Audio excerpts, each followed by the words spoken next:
16. Là, je vois que j'ai des demandes de disjonction de vote sur le chapitre 16. La première délibération, y a-t-il des interventions? Oui, Madame Morin. Alors, Monsieur le Président et chers collègues, en préalable, je rejoins et soutiens, enfin nous rejoignons et soutenons pleinement le propos de notre collègue Hélène Cabane. C'est pourquoi nous demandons aussi un report du vote de la délibération afin de respecter les élus et les principes démocratiques du débat contradictoire.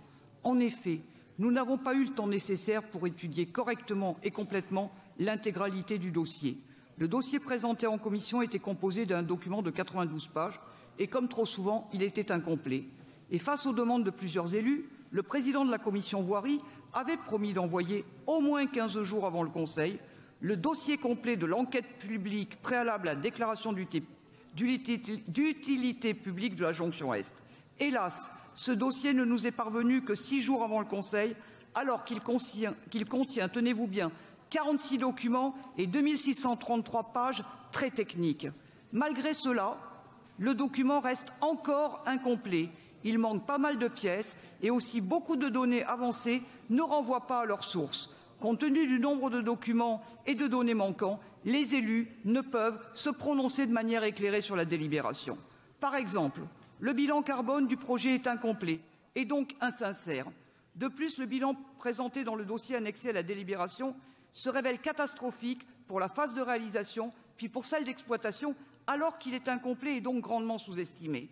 Pourtant, c'est une donnée indispensable pour orienter le débat et la décision au regard des enjeux climatiques et des engagements de la stratégie nationale bas carbone.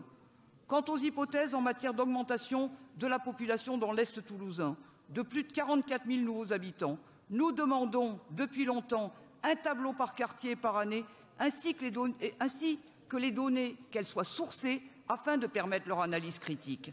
Quant au volume de trafic, c'est-à-dire le nombre de véhicules par heure et le taux de congestion des voies, ils ne sont pas précisés, ce qui ne permet pas de mesurer l'ampleur des variations de trafic présentées. D'une manière générale, vous produisez des études qui font référence à des éléments d'autres études non fournis, comme par exemple avec l'étude Artelia, qui fait référence à des éléments de l'étude CITEC qui ne sont pas communiqués dans la synthèse de l'étude CITEC. Ça fait 1 an et demi qu'on vous réclame l'étude complète CITEC. Qu'avez-vous à cacher? De même, le bilan carbone du chantier réalisé par Vinci n'est pas pris en compte dans l'étude d'impact. On parle là quand même, pour la phase chantier hors Vinci, d'une empreinte carbone équivalente à celle de 13 000 personnes en 2023, et même chose pour la phase d'exploitation. Comment justifier un tel bilan alors que la métropole est en difficulté pour remplir ses objectifs vis-à-vis de la stratégie nationale bas carbone transport, selon les études de Tisséo qui prévoient une augmentation des gaz à effet de serre de plus 9%, alors que nous devrions baisser de 36% en 2030. Pour la part modale du vélo et dans l'hypothèse de la jonction Est, elle est inférieure à l'actuelle part modale de la métropole et à celle de Toulouse. Pourquoi retenir une part modale si faible? Quant à la part modale des transports en commun, elle reste constante avec ou sans jonction Est en 2030, ce qui n'est pas non plus compatible avec les objectifs climat. En fait, dans cette affaire, il serait nécessaire de renverser la logique en s'interrogeant sur quelle politique et quels moyens seraient nécessaires pour obtenir un report modal de la voiture vers les modes doux et les transports en commun. Nous relevons aussi des incohérences entre les différentes pièces produites et une réduction importante et non justifiée de la phase travaux.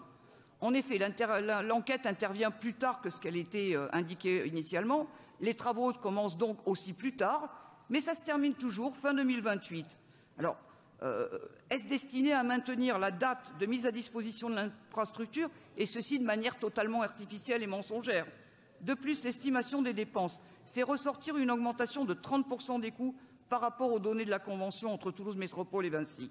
La réactualisation après la concertation fait peser un doute sur la sincérité des éléments produits. Les modalités de financement par Vinci Autoroute restent opaques et juridiquement mal établies. Enfin, la jonction Est n'a aucun impact sur les gaz à effet de serre, alors que sa réalisation va, elle, en produire d'énormes quantités, le tout ne respectant pas les objectifs de la stratégie nationale bas carbone. Il est aussi important de rappeler que 94% des personnes concertées ont donné un avis défavorable sur ce projet, qui date d'une époque où il était encore à la mode de promouvoir et de favoriser le transport routier.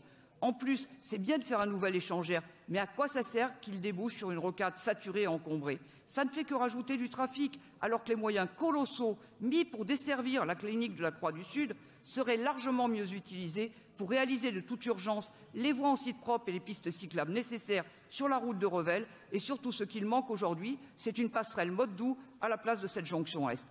Vous avez décidément plusieurs métros de retard. Et encore une fois, vous misez sur le fait que la crise climatique va d'abord impacter les plus fragiles et les plus défavorisés et que les gens comme vous sauront tirer leur épingle du jeu.